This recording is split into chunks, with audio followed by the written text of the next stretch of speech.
তো গাইস সবার আগে এই টিকটক ভিডিওটা দেখো, তারপর এই ভিডিওর ফানি কমেন্টস পড়বো। Let's go. মহিলা কর্মীদের জন্য সৌদি আরব বর্তমান নতুন করে গেলে কি ভালো হবে?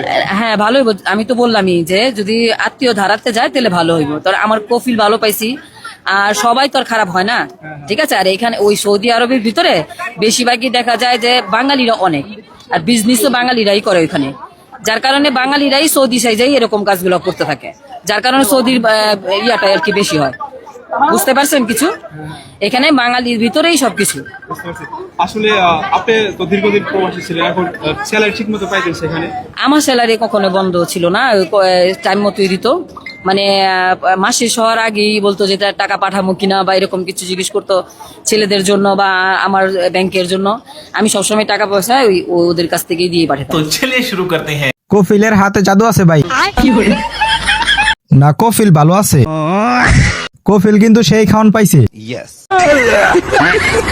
কফিল ভালো মাশাআল্লাহ।